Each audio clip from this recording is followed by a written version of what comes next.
orang studi S1 Pendidikan Agama Kristen Sekolah Tinggi Agama Kristen Tempat Pusat Salatiga tahun akademik 2025-2026. Salam, selamat pagi dan salam sejahtera bagi kita semua.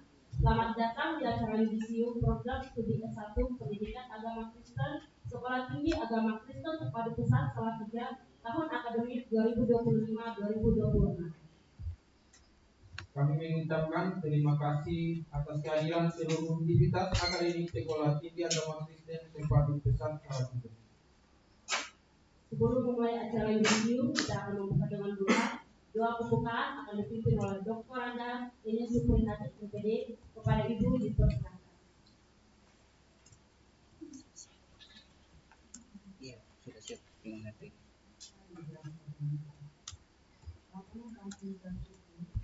Terima kasih kepada Tuhan untuk melanjutkan acara yudisium bagi 20 tahun ini sudah menyelesaikan bersama mereka selama 4 tahun kembali. Tuhan menolong kami, pimpin kami supaya acara ini diberkati kami semua di dalam nama Tuhan Yesus kami bersyukur kepada Allah Bapa. Amin.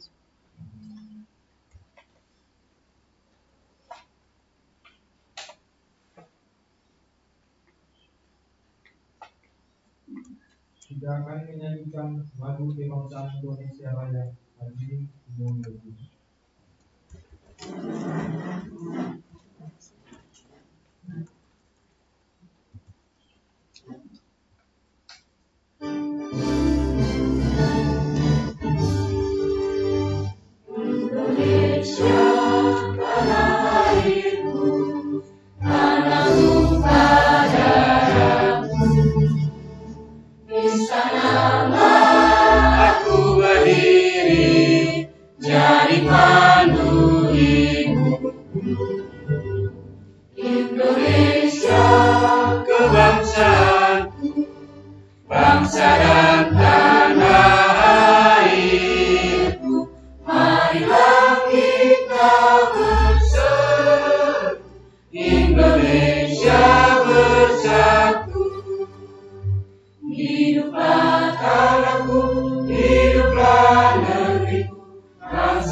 Hadirin dipersilakan duduk di mana.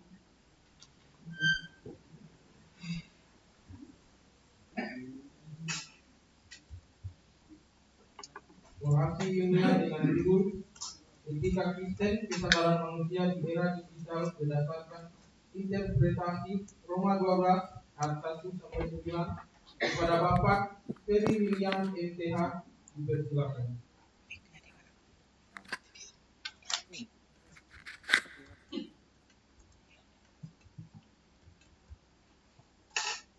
Saya mau di sini.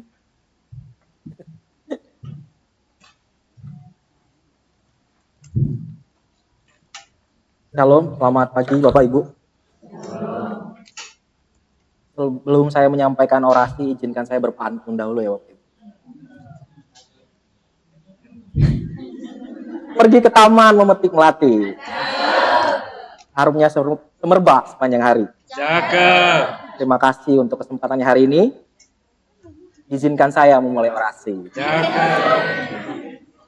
Ya, terima kasih untuk waktu dan kesempatannya. Pada hari ini saya akan menyampaikan orasi ilmiah saya di dalam Topik etika Kristen kesadaran manusia di era digital berdasarkan interpretasi Roma 12 ayat 1 sampai 9. Perubahan era membawa manusia kepada dimensi moral di mana semua dapat diukur atas dasar pengetahuan dan temuan.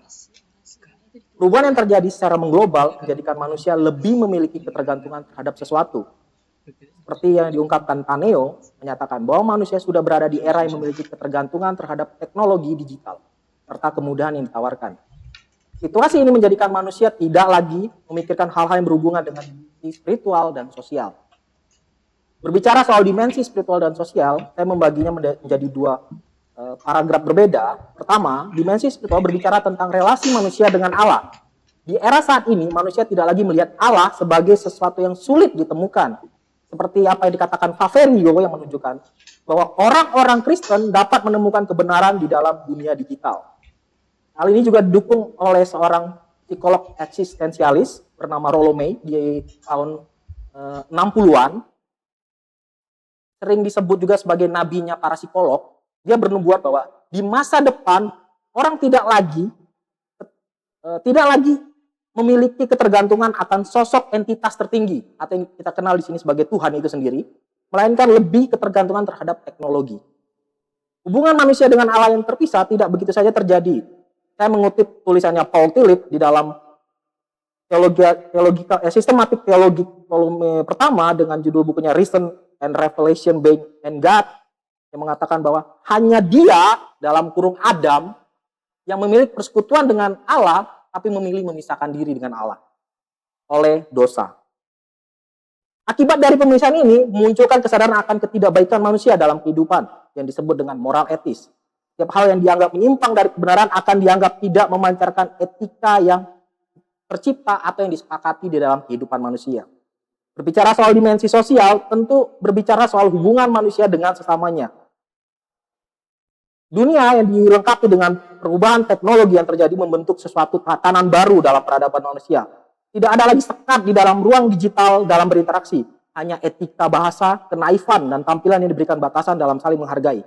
Selama ini kita masih bisa menerima itu sebagai sesuatu yang lumrah atau dianggap biasa saja. Penulis mengutip Hardiman mengatakan manusia sudah tidak hidup di dalam ruang batas antar individu, melainkan ruang bebas dan terbuka. Semua bisa diakses, semua bisa ditunjukkan tanpa ada satu batasan apapun. Atau yang sering disebut sebagai dunia ketiga daripada metaverse itu sendiri. Lalu kita berbicara pokok penting dari masalah ini adalah etika. Mengutip apa yang dikatakan oleh Immanuel Kant bahwa etika lahir dari kesadaran akan moral manusia dan sudah tidak ada lagi ruang batas dan waktu. Perlu pemahaman mendalam mengenai etika baik perspektif modernisme dan kekristenan. Tujuan saya menyampaikan orasi berjudul Etika Kristen ini bertujuan untuk agar lulusan STAK memiliki etika yang berdasarkan Alkitabiah. Makanya saya mengambil dari Roma pasal 12 ayat 1 sampai 9. Mari para lulusan membuka pikirannya. Saya akan memberikan perspektif modernisme bagaimana etika itu sendiri berjalan. Etika merupakan suatu aspek terpenting dalam kehidupan manusia sebagai makhluk sosial. Aspek ini biasa terbentuk dari sosiokultur yang lebih dominan dalam memikirkan hal yang bersifat empiris dalam kehidupan. Perubahan era disrupsi membawa pengaruh dalam kesadaran manusia akan pentingnya etika. Mengutip risalahnya Nietzsche yang berjudul The Birth of Tragedy mengatakan bahwa etika hadir dari kondisi manusia memiliki kesadaran akan moralitas. Dan tidak ada kebenaran moral yang mutlak lahir dari ketiadaan. Ini tentu berbeda dari pandangan Kristen sendiri, bahwa kita memunculkan etika dan moral itu akan memiliki kesadaran akan entitas tertinggi, bukan karena ketiadaan. Kondisi ini menurutnya menjelaskan bagaimana lahirnya sebuah etika dan menjadikan manusia memiliki kesadaran yang lebih baik, menjauhi tindakan yang tidak mencirikan manusia berbudaya dalam kehidupan sosial. Didukung oleh Comte sebagai tindakan kesadaran manusia membedakan sesuatu yang baik dan buruknya tindakan. Lebih jauh dalam pandangan dasar seorang menganut etika mengartikan sebagai sebuah pengetahuan dasar mengenai moral dan tanggung jawabnya. Nah, dari etika inilah lahir kesadaran moral manusia yang tidak lepas dalam sudut pandang Kristenan peran entitas tertinggi atau yang kita kenal sebagai Tuhan. Secara nyata dan yang kesadaran akan Tuhan menjadikan sebuah rujukan dalam mendalami dan memahami etika yang sesungguhnya. Seperti penulis coba simpulkan bahwa kesadaran moral lahir dari kesadaran manusia yang diberikan Allah sebagai moral side humanity atau sisi lain karakter manusia yang perlu dijaga, kontrol, dan dimatikan. Kita tahu puncak dari cerita di dalam Alkitab bagaimana moral dimunculkan batasan-batasannya Di dalam kitab Keluaran, ketika Musa turun dari Gunung Sinai membawa 10 perintah Tuhan, kalau para lulusan membaca Alkitab pasti paham kenapa 10 hukum itu diturunkan, karena moral bangsa Israel pada saat itu sedang hancur-hancurnya. Kita akan bisa membedah dari 10 hukum itu, 5 hubungan kita dengan Tuhan, 5-nya hubungan kita dengan sesama. Inilah yang perlu diselami dari hadirnya etika Kristen, lahir dari kesadaran akan pelanggaran dan keberadaan manusia itu sendiri. Etika Kristen berpatok pada apa yang ditulis Alkitab, seperti penulis katakan tadi. Alkitab merupakan firman Allah, menjadi pedoman bagi kehidupan orang percaya. Dalam kajian ini, penulis menggunakan perspektif Alkitab di dalam Roma 12 yang dinilai relevan dalam membahas manusia dan kehendak Allah sebagai pijakan beretika di era disrupsi. Lalu bagaimana seharusnya manusia menjalin hubungan yang benar dengan Allah dan sesama? Apakah kesadaran moralitas semata dapat dijadikan indikator manusia layak hidup di hadapan Allah dan sesama? Metode yang saya gunakan dalam penelitian ini menggunakan studi kata atau eksegesis yang dikombinasikan dengan kajian pustaka melalui pengumpulan sumber buku. Studi kata merupakan upaya menemukan makna dari sebuah teks untuk menghindari tafsiran alegoris.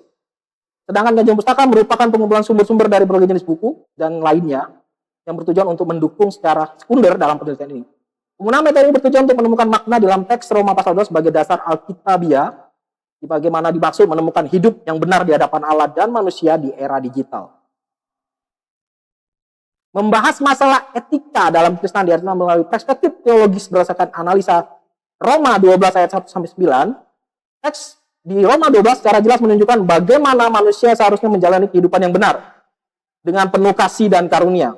Perspektif teologis ini diangkat sebagai pesan nyata untuk mengarahkan kehidupan yang sesuai dengan firman Allah di tengah kemajuan teknologi. Dalam penelitian sebelumnya, Kristanto melihat Roma pasal 12 lebih banyak berfokus pada kesadaran etika dan aktivitas gereja, namun lupa mengeksplorasi tantangan yang muncul di era kemajuan zaman. Lalu ada Carver melakukan studi tentang kesadaran etika berdasarkan Roma 12, cenderung mengedepankan pendekatan moral filosofis tanpa mengaitkannya secara mendalam dengan konteks Alkitab dan tantangan yang dihadapi. Di dalam tulisan ini menekankan pentingnya kesadaran etika Kristen yang benar dalam menggunakan teknologi dan berelasi di era digital. Tujuan penelitian ini adalah membuka wawasan baru mengenai konsep manusia yang benar di era digital, sekaligus menegaskan bahwa Allah memberikan ruang bagi manusia untuk berekspresi tanpa melampaui batas iman dan kekudusan sebagai orang percaya. Melalui integrasi perspektif Roma 12, pandangan menerapkan etika Kristen dalam kehidupan digital melahirkan perspektif baru bagi orang percaya untuk tetap hidup sesuai firman Allah di tengah perkembangan teknologi. Penulis menyampaikan bahwa penulis bukan anti terhadap kemajuan zaman ataupun penggunaan teknologi digital, tapi kita harus mengetahui batas etika moral yang kita miliki dalam penggunaan teknologi tersebut. Saya langsung saja kepada refleksi Alkitabnya. Roma 12 ayat 1-9 dalam refleksi teologis mengenai kesadaran manusia. Surat Roma, seperti kita tahu, adalah tulisan Paulus dalam Perjanjian Baru yang ditulis kepada jemaat di Roma pada tahun 55-58 Masehi dan ditunjukkan pada jemaat Tuhan di kota Roma.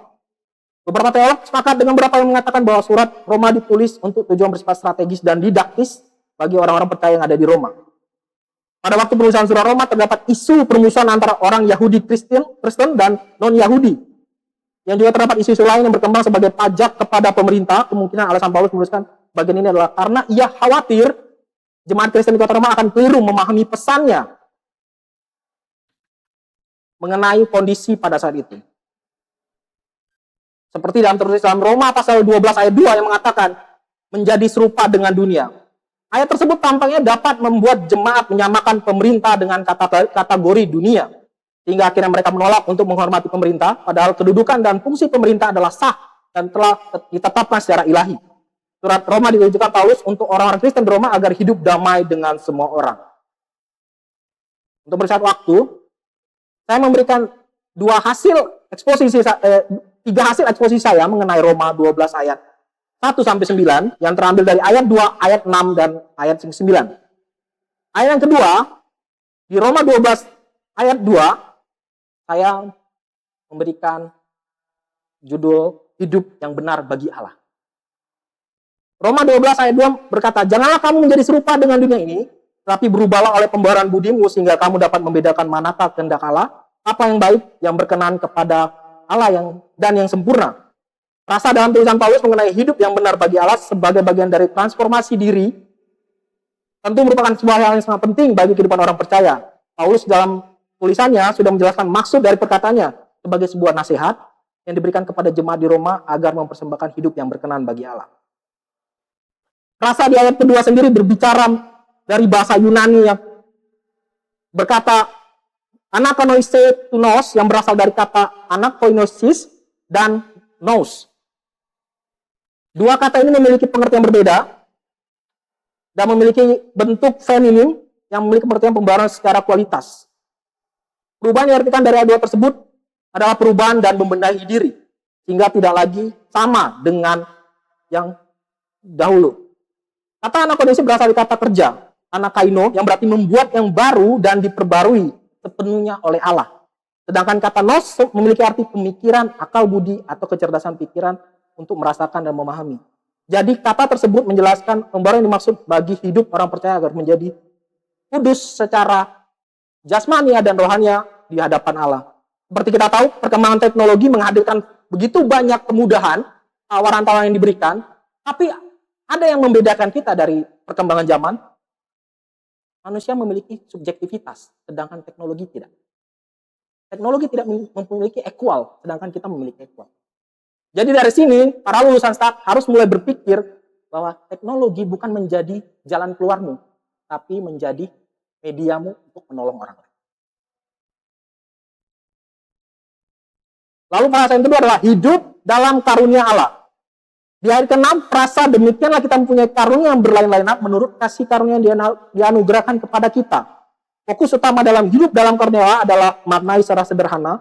Maksud dari Paulus mengenai karunia tersebut dalam terjemahan Yunaninya adalah ekontes de charismata, atau dalam terjemahan King James Version having the gift different according to the grace that is given to us. Dalam terjemahan berarti memiliki karunia berbeda-beda sesuai dengan anugerah yang diberikan. Kata karismata berasal dari kata karisma yang merupakan kata benda yang berlaku bagi siapa saja. Karunia yang dimaksud memiliki pengertian sebagai sebuah anugerah dari Allah. Agar tidak salah pahami, anugerah itu bisa berbicara soal iman, hikmat, pengetahuan, kekudusan, dan keutamaan hidup kita kepada Allah. Secara literal dapat diartikan bahwa karunia merupakan sebuah kemampuan yang diberikan oleh Allah dan wajib orang percaya persembahkan kembali kepada Allah melalui kehidupan terhadap sesama. Jika kita adalah tubuh Kristus dan memiliki kemampuan dan porsi pada bagian tubuh tersebut, tentu perbedaan tersebut bukan suatu halangan untuk bersama-sama memuliakan Allah. Karena kita mengerjakan karunia yang telah Allah berikan kepada masing-masing anggota dengan tujuan yang sama. Lalu yang ketiga, hidup dalam kasih. Kehidupan orang percaya memiliki identifikasi diri sebagai orang yang mengajarkan dan menghidupi kasih dalam kehidupannya. Kasih bahkan dianggap wujud nyata dalam membangun kerukunan di dalam perbedaan.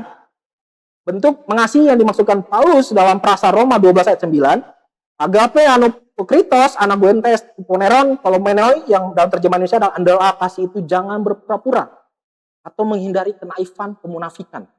Menjelaskan kasih sebagai dasar menggerakkan orang ketika bertindak.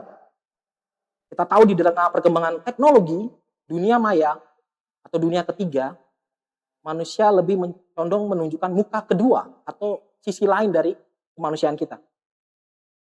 Siapa di sini yang pernah pura-pura baik di sosial media? Padahal dalam hati iri. Hendaklah kasih itu jangan berpura-pura. Kata anupokritos pada ayat 9 menyatakan kasih hendaknya diwujudkan dalam tindakan nyata, yaitu tindakannya sejati tanpa kepura-puraan dan melakukannya dengan sepenuh hati. Kasih yang lahir dari ketulusan menjadikan kehidupan manusia lebih memiliki rasa melahirkan tindakan nyata tanpa kepura-puraan yang melindungi kepentingan pribadi.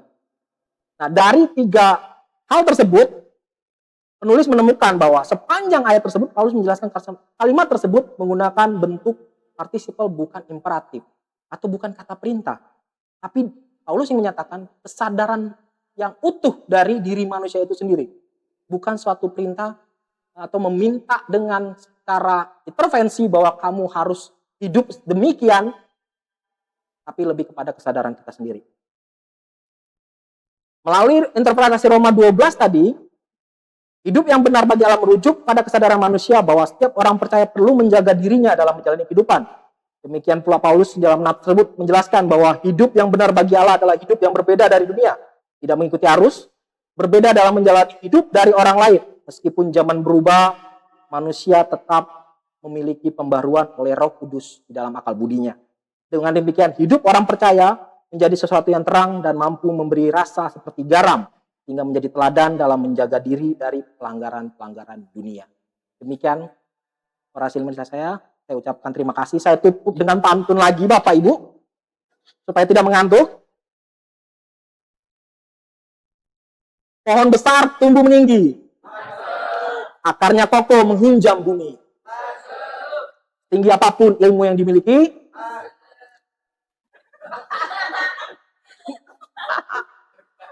rendah hati adalah kekuatan sejati. Terima kasih. Saya kembalikan.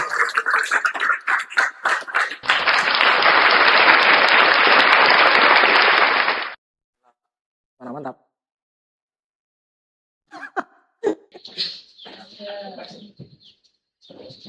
Pembacaan SK Yudisium yang akan disampaikan Dr. Liga Sinaga Permisi ya Pak, saya minta. dipersilakan.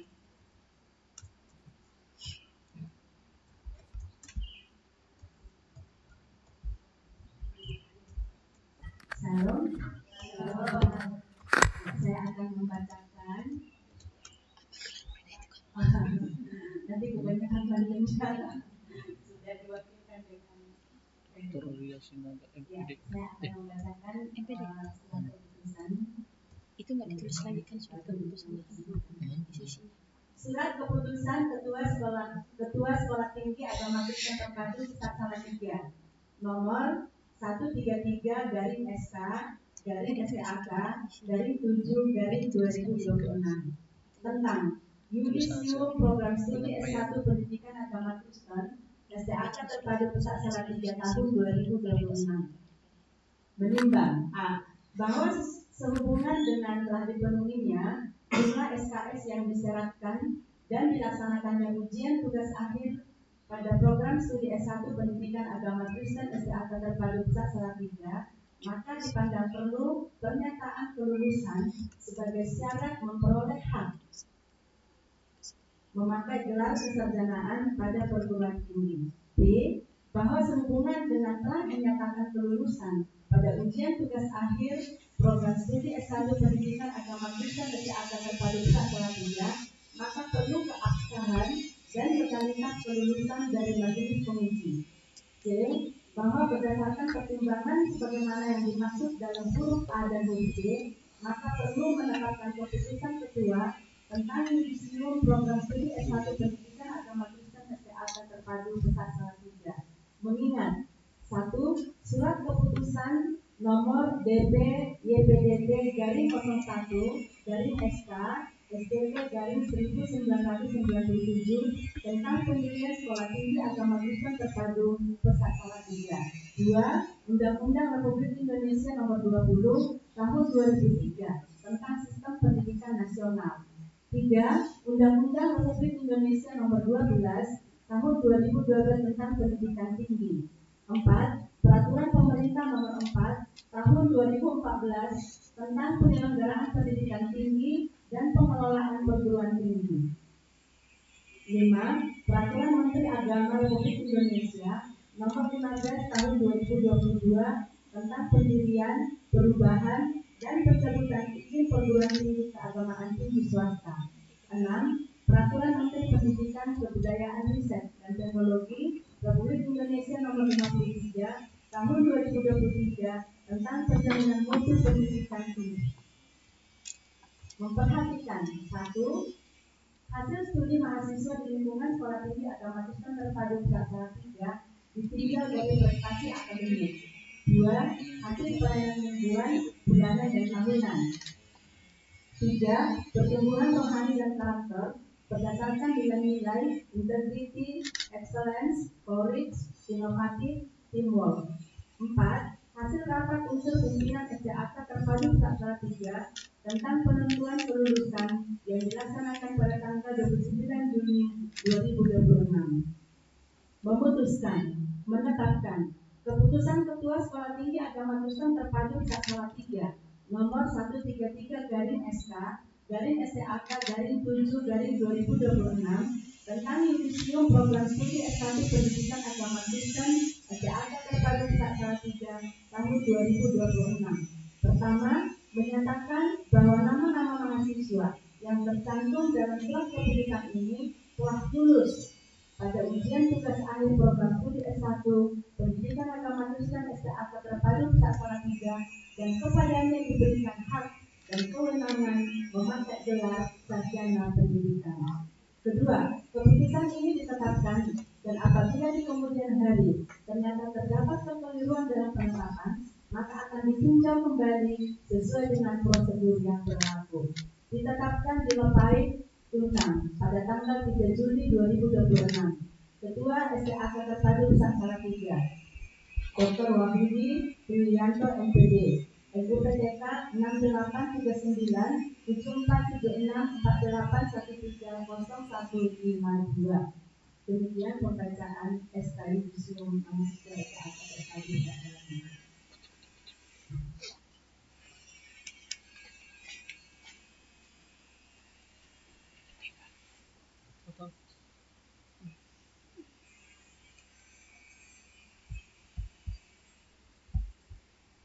Pengumuman diisi dengan nilai tertinggi yang akan disampaikan oleh Wakil Ketua 1 Sekolah Tinggi Agama Kristen Terpadu Pusat oleh Bapak Santosa MPD kepada Bapak Ibu.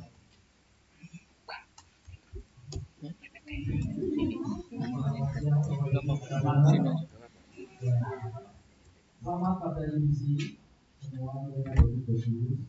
Kalau 2,9 kan berarti yang Ini kan itu tulis kan tidak ada yang di bawah 3,0. Kalau ada di bawah 3,0 itu yang jelek saja seperti anak. Nah ternyata teman-teman di angkatan ini nilainya itu tidak ada yang di bawah 3,3, tapi di atas itu semua.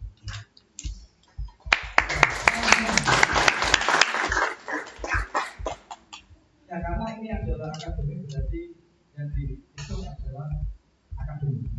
Tetapi Tuhan mengutus pertumbuhan teman-temannya, pertumbuhan spiritual dan pertumbuhan karakter, pelayanan teman-teman dan orang-orang yang saudara di sini. Nah itu Tuhan menghitung. Angkanya berapa saya tidak tahu, karena Tuhan yang tahu. Betul ya. Tetapi di pagi ini, siang ini, kami tim akademik mereka dan tahu secara akademik poinnya berapa yang tertinggi. Tapi kalau teman-teman satu angkatan mau tanya sama Tuhan poin saya sebagai mahasiswa, sebagai hamba Tuhan, silakan tanya sama Tuhan karena Tuhan yang harus tahu. Ya. Baik, ada dua yang tertinggi. Tetapi karena ini hasilnya cuma satu, jadi kami hitungnya adalah pengumuman nilai tertinggi dan publikasi terbanyak divisi 2026. Begitu ya. Baik.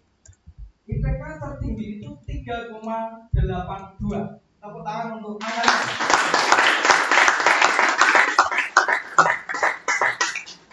Ini institusi sangat bangga karena poinnya. Ini baru tepuk tangan untuk poin loh ya. Poin IPK belum judisinya. Jadi IPK 3,82 diraih oleh dua saudari kita divisi kita, yaitu yang pertama adalah Dela Crispy. Yang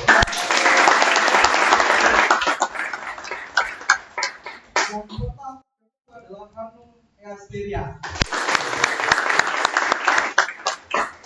Kalau tahun lalu itu ada perbandingan 0,0, dan sekarang itu persis sama, perbandingannya sama. Dan selamat pada divisi Dela Crispy dan selamat pada divisi Hanum Easteria. Tetapi di sini yang membedakan adalah publikasi. Publikasi UGC Crispy ada dua yang saya akan bacakan ya. Yang pertama dengan jurnal mengintegrasikan pembelajaran pendidikan agama Kristen dengan artificial intelligence. Yang kedua memperhatikan kompetensi guru PAUD menggunakan teknologi digital dalam pembelajaran. Studi kasus di Sekan Kristen Siang 3 Maret. Kemudian divisi Hanum Easteria ada 6 aplikasinya. Yang pertama, dapat berayami pada perkembangan potensi kepemimpinan Kristen usia dewasa awal. 2024 tentunya ya. Yang kedua, pelatihan peningkatan ekonomi kaum wanita GCA Creatius AKB Jambi melalui pembuatan keripik tempe. Yang ketiga, dari layar ke altar, pendampingan pendidikan agama Kristen pada generasi Z. Yang keempat, pemanfaatan AI sebagai upaya mengembangkan motivasi bersaksi di cyberspace. Suara generasi alpha dalam pembelajaran iman. Studi fenomenologi pendidikan agama Kristen di era digital. Ditambah satu, yaitu book chapter strategi pembelajaran pendidikan agama Kristen pada anak di era disrupsi dengan kajiannya. Kajian relasional konsumsi parenting digital milenial terhadap generasi alpha. Sehingga kami bahwa penghargaan bidang akademik diperoleh oleh saudara Hanum Esteria. Dan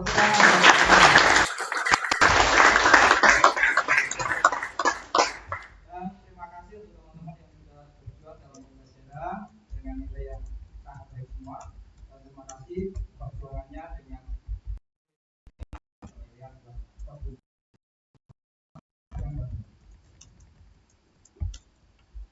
Selamat kepada saudari Hanum Esteria. Kita berikan tepuk tangan yang meriah.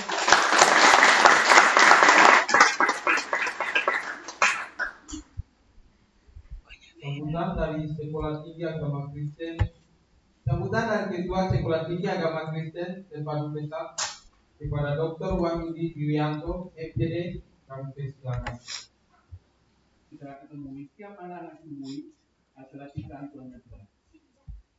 Dan tak kalah kita punya sesuatu berharga, tentu cara kita memandang, cara kita berbuat itu pasti berbeda dengan sesuatu yang tidak berharga. Kalau kita punya HP dan HP ini berharga, saudara akan merawat. Beda sekali kalau saudara melihat HP ini tidak. Kita melihat anak-anak, lihatlah bahwa anak-anak berharga di mata Tuhan. Sehingga tak kalah kita ketemu mereka, tak kalah Tuhan izinkan kita melayani mereka, maka kita juga memandang seperti Tuhan memandang anak. Bahkan dia rela korbankan segala sesuatu yang terbaik dari hidupnya untuk menyelamatkan pribadi-pribadi yang banyak. Nah, saya berdoa dan berharap bahwa seperti ini ada pada saudara. Nah, kalau ketemu jiwa-jiwa, kalau sudah melihat jiwa-jiwa berharga, maka saudara tidak akan eman-eman, tidak akan tanggung-tanggung. Saudara mau bisa mungkin supaya dia ketemu dengan Kristus, supaya dia ketemu potensi. Saudara eksplor potensinya untuk boleh memberi.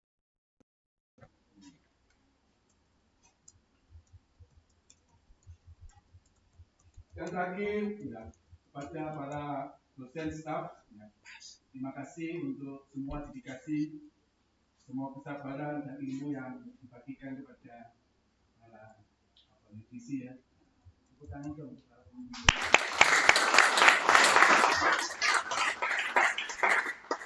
Kita semua dosen, staf, pimpinan adalah mitra kerja Tuhan dalam membentuk generasi. Keberhasilan para UDC juga adalah keberhasilan kita bersama. Nah, kalau melihat mereka dipakai Tuhan, kita boleh tersenyum. Rupanya lelah Bapak Ibu tidak sia-sia ya, khususnya kalau laki-laki semester koleksi. Nah, kalau memimpin pelayan mingguan, pelayan bulanan, pelayan tahunan, bahkan kadang-kadang mahasiswa posting gitu ya, dicari-cari mana ini nggak ada ini ya, nggak ada menghilang gitu ya. Maka akhirnya ketemu juga. Dan doa saya, mari kita terus bersinergi untuk menjaga mutu dan spirit yang ada di sana. Kita bersyukur beberapa hari yang lalu akreditasi untuk program studi akan keluar dan kita dapat predikat baik sekali. Karena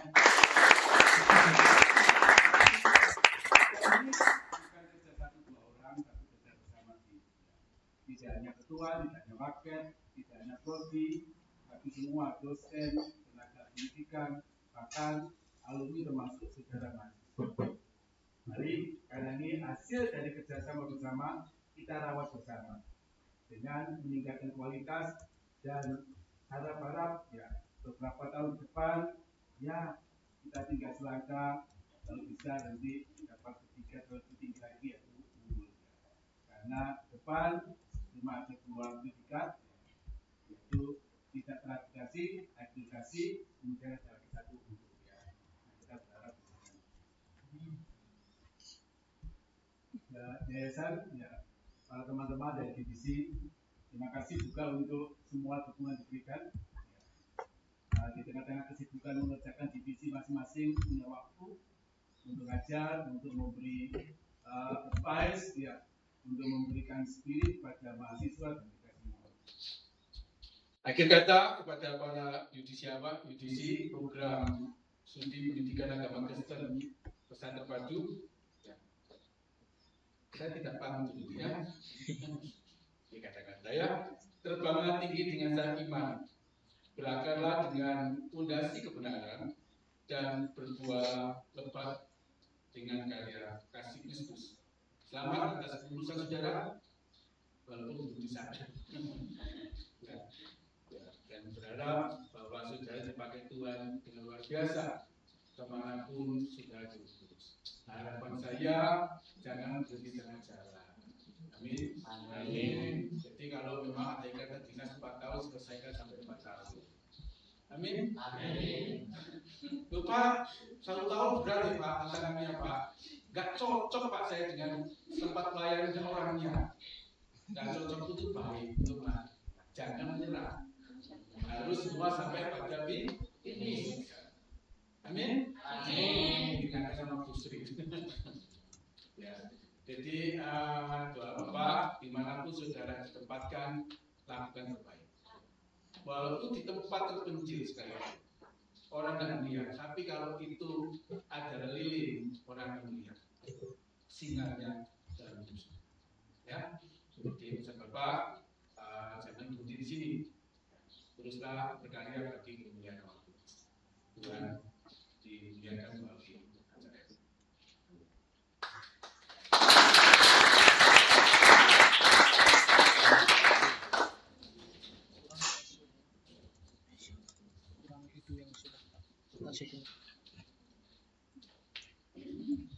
Pemberian surat keterangan lulus kepada Dr. Wahyudi Truwianto, SPD, kami persilakan.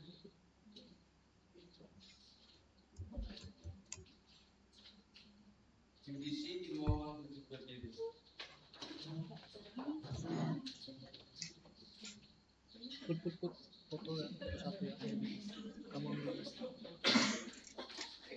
Asta Bencina Waiseto, NIM 220101, IPK 3,70, predikat pujian.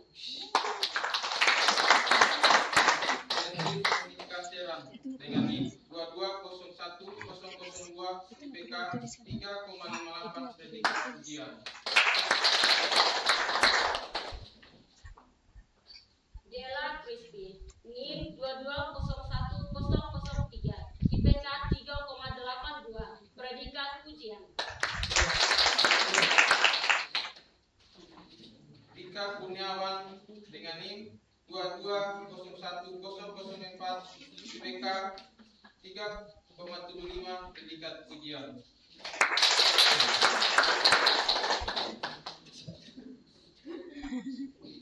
Elhi Kikhau, NIM 22010005, IPK 3,63, predikat pujian.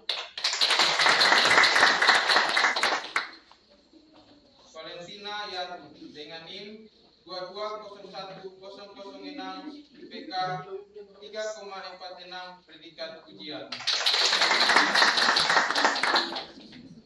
Feryadi, NIM 22010007, IPK 3,76, predikat pujian. Hanum Yasteria dengan NIM 22010009, IPK 3,83, predikat pujian. 82. Januarius Hana Balio, NIM 2201011, IPK 3,67, predikat pujian. Deki Septrianti Amani, NIM 2201012, IPK 3,56, predikat pujian.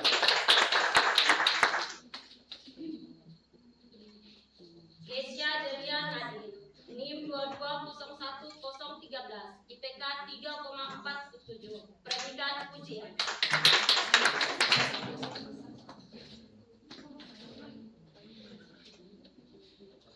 Nelfrida Taibele, NIM 2201014, IPK 3,55, predikat pujian.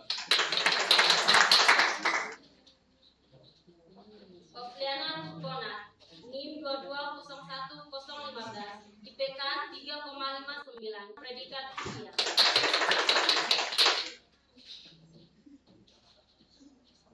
Petri Ardiani Wiunima, dengan NIM 2201016, IPK 3,53, predikat pujian. Septiana Talan, NIM 2201018, IPK 3,38, predikat sangat memuaskan. Sony Adisilvera Kikau, dengan NIM 2201020, IPK 3,42, predikat sangat memuaskan. Tamariska Wali, NIM 2201021, IPK 3,34, predikat sangat memuaskan. Fiska Mariana Salaumus, dengan NIM 2201023, IPK 3,66, predikat pujian. Windy Winata Bago, NIM 2201024, IPK 3,51, predikat pujian.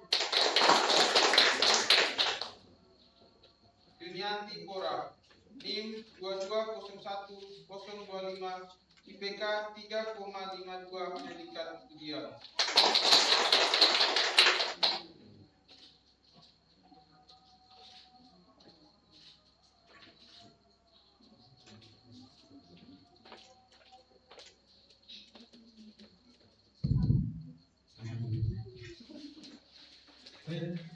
Bagi UDC berarti kalau sudah terima ini kan berarti sah lulus, sehingga hadiah kehidupan ini memang sudah sah untuk diberikan. Ya tadi kan dibaca dengan IPK tertinggi dan produktivitas terbanyak, tapi kan belum menerima, sehingga kan saya was-was jangan-jangan yang bersangkutan tidak lulus. Saatnya kita akan memberikan ucapan terima kasih lewat penghargaan sederhana dari kampus pada UDC yang oleh nilai tertinggi dan produktivitas terbanyak, ya. Bahwa nanti berharap UDC menggunakan ini dengan sebaik-baiknya, sebermanfaatnya untuk masyarakat. Terima kasih yang sebesar-besarnya kami ucapkan ya dari Sivitas, pimpinan dan dosen atas kerja keras teman-teman dan UDC tertinggi. Pada Pak Wahyudi nanti mohon kesempatan untuk menyerahkan penghargaan pada saudaramu. Silakan maju ya, mengambil posisi yang enak untuk diambil foto ya, sama silakan.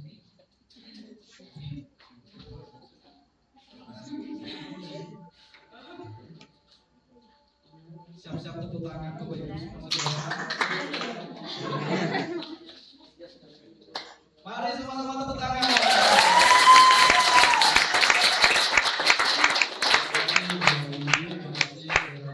Waktu dan selanjutnya serahkan pada MC.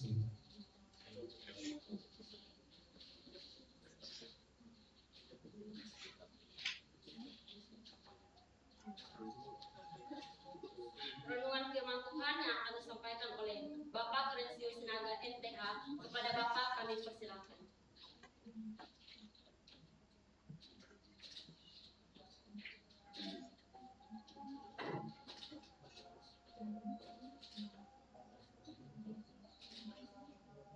Shalom. Sukses buat Bapak lulus hari ini. Tadi ada yang tidak lulus. Ya, terima kasih pimpinan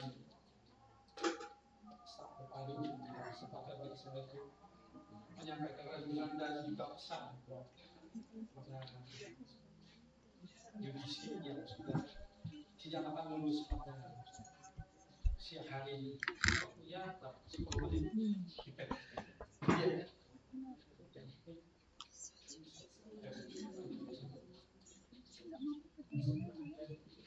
Ya, saya tidak tombak, cuma menyampaikan beberapa pesan karena salah satu sebenarnya saya punya tugas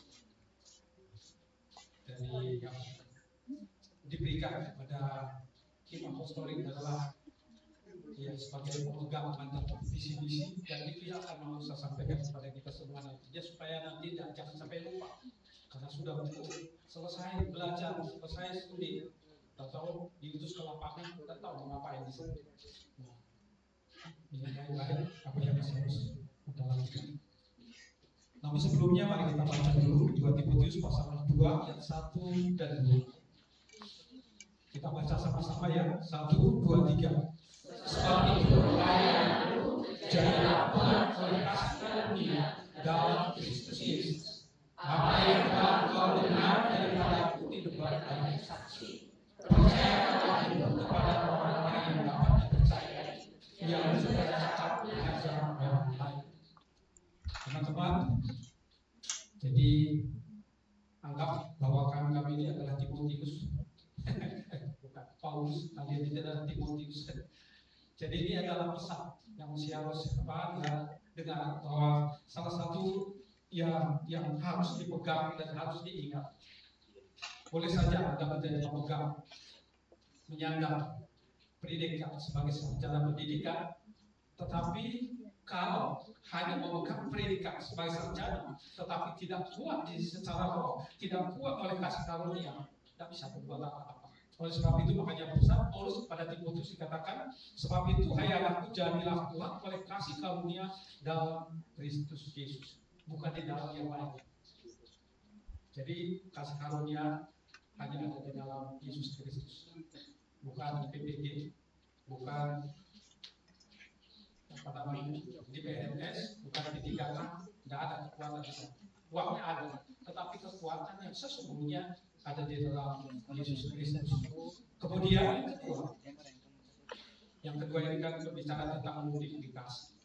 Jadi apa yang harus kalian sudah dapatkan selama kurang lebih 6 tahun di sini. Ada yang lebih dari 4 tahun. Ada MA masih bahan tidak. Jadi tempat waktunya selesai.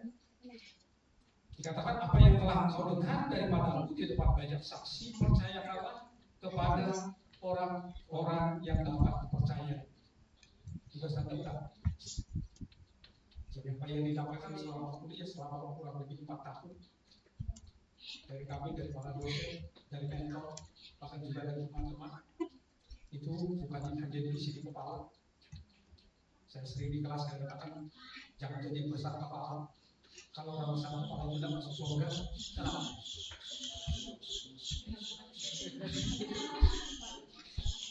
Matius pasal 4 ayat pasal 7 katakan bahwa apa namanya?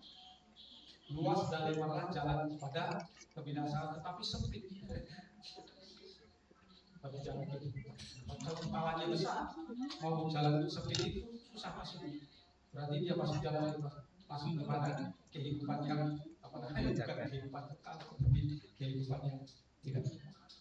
Oleh sebab itu makanya segala sesuatu yang Anda dapatkan, Anda pelajari selama kurang lebih 4 tahun, masih harus dibagikan, diajarkan kepada anak-anak, karena nanti Anda akan diutus ke TK dan tugas Anda adalah untuk mengajarkan apa yang sudah Anda terima untuk mereka juga bersiapkan menjadi seorang pemimpin. Kemudian juga setelah mereka diberikan pengajaran, kemudian juga nanti mereka juga akan mengajarkan kepada orang lain. Artinya bahwa hidup kita masih harus berlimpahkan, terjadi multiplikasi dalam kehidupan kita terhadap orang lain. Jadi kalau tidak bermultiplikasi, mungkin ada sesuatu nanti yang salah dalam hidup. Nah, oleh sebab itu pesan saya, bagaimana supaya apa yang kita masih harus lakukan? Multiplikasi yang seperti apa? Saya mengingatkan kita kembali kepada pernyataan misi daripada besar. Mengingatkan saya. Jadi pernyataan misi daripada besar, mission statement yang mesti harus saya ingatkan kembali. Kalau start ada di situ, nanti baca sendiri. Tetapi ini kan karena tidak ada di situ, makanya pas saya buat itu supaya ada ingat kembali. Karena ini penting. Nah, seperti yang saya katakan tadi bahwa kami tim apostolik diberikan mandat untuk tetap mengingatkan visi misi itu kepada kita semua. Karena ini yang kita harus kerjakan. Tidak boleh mengerjakan sesuatu yang lain di luar daripada visi misi yang kita sudah sepakati bersama. Dikatakan pernyataan misi itu adalah memuridkan anak desa seluruhnya untuk mencapai puncak potensi. Ingat bahwa multiplikasi itu terjadi dalam pemerintah. Pemerintah dikatakan untuk mencapai puncak potensi. Jadi memuridkan itu seperti apa? Ada 3 katakan di dalam yang pertama adalah memuridkan. Ada apa kira? Nah, memuridkan itu dikatakan bahwa memuridkan adalah membimbing anak yang jauh dari Kristus untuk dekat kepada Kristus, menerima dan percaya kepada Kristus sebagai Tuhan dan Juru Selamat, serta menolong anak bertumbuh menjadi serupa dengan Kristus. Jadi juga saya memuridkan. Jadi jangan cuma hanya ngajar A, B, C, D dan segala macam, tetapi memuridkan. Supaya apa? Katakan di sini supaya mereka dekat kepada Kristus dan percaya menerima Yesus Kristus sebagai Tuhan dan Juru Selamat dalam hidup. Jadi jangan tiba Injilan. Kalau ini sudah ajar EE sampai kelotok, kalau tidak diterapkan terus menjadi apa? Jangan sampai dulu. Memang predikat Islam dulu, tetapi tugas utamanya adalah memberitakan. Yang kedua, bagaimana kita bisa menjalankan misi itu adalah dengan menjalankannya dengan utuh sepenuhnya, yaitu mencakup aspek roh, jiwa, tubuh dan hubungan dengan orang lain. Jadi Lukas pasal 2 ayat 52 itu tentang bagaimana Tuhan Yesus bertumbuh baik secara secara jasmani, bertumbuh secara intelektual, baik bertumbuh juga dia secara rohani, bertumbuh secara sosial. Nah itu yang harus kita lakukan kepada anak supaya mereka bertumbuh di dalam 4 aspek itu dalam kehidupan mereka. Kemudian katakan di sini bahwa mencapai puncak potensinya, yaitu menolong anak menemukan dan memaksimalkan seluruh potensi. Jadi bersyukur Anda diberikan kesempatan oleh Tuhan untuk bisa terlibat banyak untuk menolong anak-anak. Karena apa? Karena mereka yang akan meneruskan apa yang sudah Anda lakukan, kemudian diteruskan oleh anak-anak yang ke depan. Mereka adalah menjadi pemimpin-pemimpin yang akan memimpin bangsa ini ke depan. Kita tidak tahu sampai tahun berapa, sampai berapa ratus tahun lagi di dunia ini ada. Tetapi satu hal yang kita percaya, kita tahu bahwa Tuhan yang memampukan kita bisa memberikan yang terbaik dari setiap anak. Kemudian selain daripada pernyataan misi, kita punya nilai-nilai yang kita harus pegang di dalam kehidupan kita sebagai hamba Tuhan, sebagai guru, sebagai pendidik. Yang pertama adalah integritas, unggul, inovasi, berani, dan kerjasama tim. Nah, kalau kita perhatikan sih, kok bisa yang bagian apa? Multimedia itu apa? Gak ada itu. Yang mana? Nah, apa itu integritas? Nah, kalau perhatikan bahwa itu sudah banyak tentang integritas itu kelas di mana? Tapi kadang-kadang integritas kadang-kadang masih tidak salah paham. Integritas adalah keselarasan antara pikiran, perkataan, dan perbuatan yang konsisten. Jadi A katakan A, B katakan B. Cuma kadang-kadang kalau di sini masih kompleks, tapi kalau sudah di lapangan sudah Pak Wahyu itu kan sudah cocok dengan kita. Jadi di sini harus kita menunjukkan integritas. Selama kita mengatakan bahwa kita adalah seorang pendidik, ya tunjukkan seorang pendidik. Kemudian berpikir dan berbuat yang benar sekalipun tidak dilihat oleh orang. Nanti kalau kadang-kadang banyak di antara kita nanti jauh dari mentor, jauh dari supervisor, tinggal di pedalaman, ada di mana, ada di laut. Kalau mau keluar ke kota aja dan tahu setahun sekali belum tentu. Apakah kamu tetap menjaga integritas itu di tempat yang seperti itu? Nah itu taruhan. Jadi itu siapapun, dimanapun dan kapanpun, seperti apapun tempatnya, jangan tetap integritas sesuai dengan berbagai firman. Kemudian yang kedua, itu adalah selalu melakukan yang terbaik, bukan asal-asal. Jadi tadi nilainya bagus-bagus. Itu karena lulus atau lulus tahu. Tapi yang ada dosen-dosen yang murah hati, termasuk saya murah hati. Tidak ada sarkasih apabila dia di bawah. Yang penting sebenarnya rajin saja kasih tugas. Makanya kuliah itu sih rajin. Ada yang kasih tugas itu. Itu pertanyaan integritas. Padahal kita sudah mau integritas. Tugas itu. Karena nggak ada tugas asal-asalan. Ciplak dari diri AI. Itu kita tahu. Jadi yang merasa begitu bertobat saja. Orang gunakan dengan bijak. Kemudian inovasi, selalu upayakan pertemuan untuk gagasan metode, kecakapan dan pengetahuan baru untuk menambah nilai atau menyelesaikan masalah. Jadi tadi sudah belajar tentang bagaimana menggunakan teknologi di dalam belajar orasi ilmiah dari Pak Ferry William. Jadi siap-siap. Kemudian punya keberanian. Berani jadi kekuatan apa itu adalah kekuatan batin untuk memahami dan memperjuangkan apa yang benar di tengah ketidakpopuleran. Jadi jangan selalu jangan takut. Berani mengambil risiko yang yang besar untuk mencapai apa yang benar. Berbuat dan mengatakan apa yang benar apapun risikonya. Jangan kompromi dengan kejahatan. Kerjasama tim. Nah ini perlu saya tekankan lagi karena ini kan sering terjadi masalah di tengah-tengah pergumulan kita juga, baik swasta, baik juga para dosen. Pergumulan masalah kerjasama tim kadang-kadang ini ya kelihatannya memang baik-baik, tetapi ada di luar luar sana ada perkataan-perkataan yang tidak baik yang teman. Itu tak boleh seperti itu. Nah, kerjasama tim itu adalah rela meninggalkan kepentingan pribadi dan menjunjung tinggi kebersamaan demi mencapai tujuan. Jadi, ini yang harus dipegang. Nah, yang terakhir saya mau sampaikan kepada kita apa yang mau dicapai. Dan saya percaya Anda yang juga akan mencapai ini. Yaitu pernyataan visi. Tadi misi, ini pernyataan visi. Pada tahun 2047, pesan menjadi pelaku utama dalam membangkitkan pemimpin gereja dan masyarakat yang berjuang bagi kepentingan anak miskin, pedesaan, dan juga di bangsa-bangsa. Jadi 2047 ini menjadi tugas kami. Sudah tahu siapa 2047. Ketuaan. Ini adalah mandat untuk kalian untuk menyelesaikan tugas ini. Saya kawal kita semua akan pekerjaan Tuhan yang besar ini buat kita ini.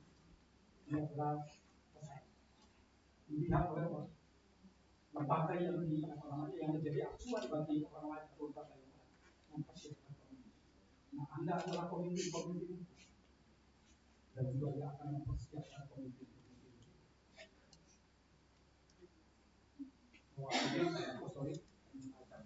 Selamat buat kelulusan Anda semua. Ini kan pernyataan, ini kan keputusan. Kalau tadi wisudanya itu kan masih remonial, tetapi ini sesuatu apakah divisi itu adalah salah satu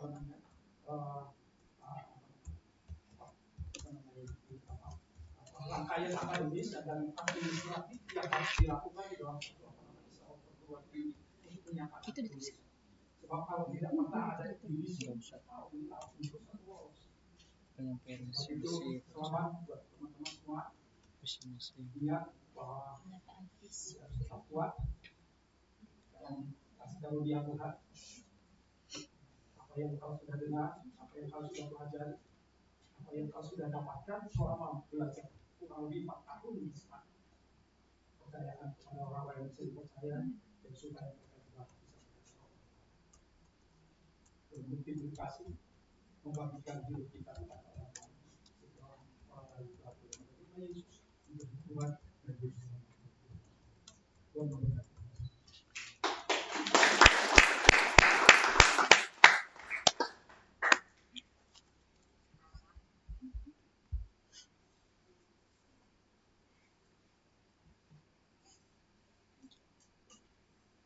Kepada Bapak Review Sinaga MTH yang mengucapkan terima kasih untuk semua firman Tuhan yang telah disampaikan.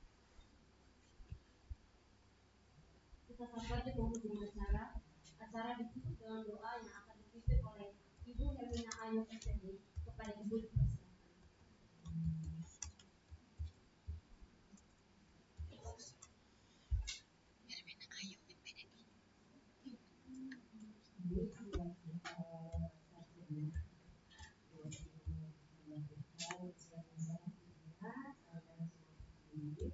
Dan juga Bapak Ibu,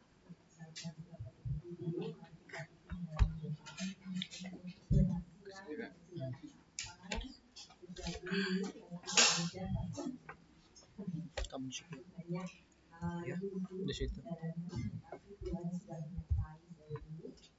berapa sekarang? Yesus, Allah yang kami berikan, yang kami percaya bahwa kasih dan kuasa-Mu tidak pernah habis dalam hidup kami. Anugerah-Mu berlimpah-limpah dari setiap kasih sayang, pertolongan-Mu itu selalu ada dalam setiap kehidupan kami. Terima kasih Tuhan, kami bersyukur bersama-sama ada 20 hamba-Mu yang Tuhan sudah sertai dalam proses-proses di mana mereka mengawali mendengar panggilan Tuhan atas setiap pribadi lepas pribadi dari tempat masing-masing, dari daerah masing-masing. Mereka mendengar suara Tuhan.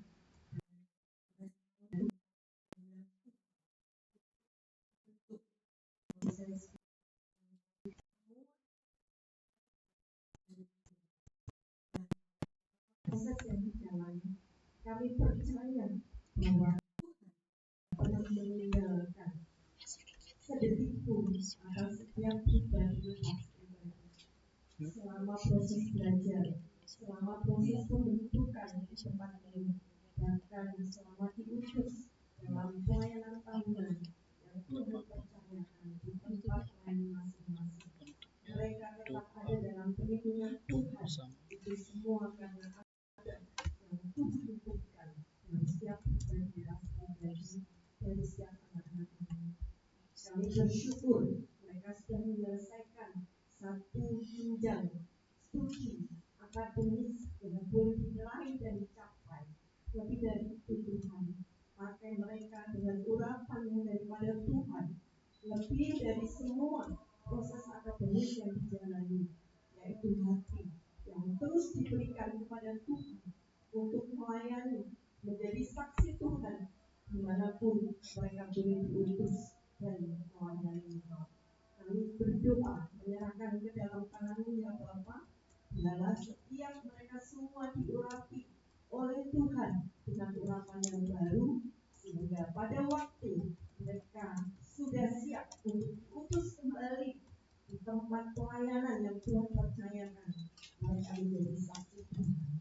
Mereka menjadi garam dan terang-Mu dimanapun mereka berada. Kami menyerahkan setiap hidup mereka dalam tangan Tuhan, karena kami percaya melalui apa yang Tuhan sudah kerjakan dalam setiap hidup mereka pasti menghasilkan buah-buah untuk dibawa kepada Tuhan sebagai bukti hormat kemuliaan bagi nama Tuhan. yudisium hari ini kami melihat bagaimana Tuhan menyertai memberkati untuk sivitas akademi staf terpadu khususnya program studi PAK. Tuhan sudah banyak sungguh-sungguh campur tangan di dalamnya.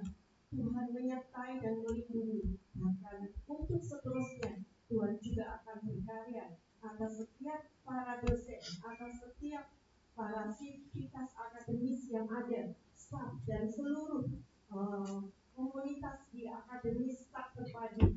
Biar Tuhan boleh memberkati dan memakainya lebih lagi menjadi alat Tuhan yang luar biasa. Terima kasih Tuhan Yesus, kami bersyukur untuk semuanya, bahkan semua pihak yang sudah berkontribusi oleh karena Tuhan yang menggerakkan. Itu semua juga menjadi bagian Tuhan boleh memakai institusi ini untuk memuliakan Tuhan dan boleh menjadi alat tempat untuk membentuk hamba-hamba Tuhan melalui staf terpadu Salatiga ini. Terima kasih, kami mengucap syukur untuk rangkaian yudisium yang sudah Tuhan berkati dan sertai dari awal, pertengahan hingga akhirnya.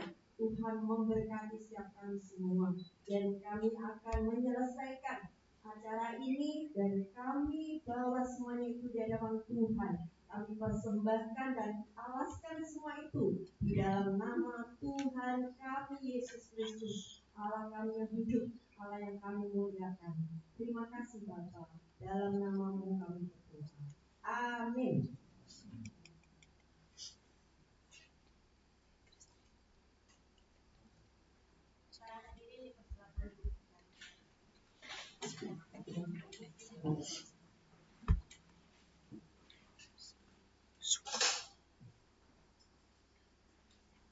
Terima kasih kami ucapkan kepada seluruh sivitas akademik Sekolah Tinggi Agama Kristen Terpadu Besar Salatiga yang sudah menghadiri acara yudisium.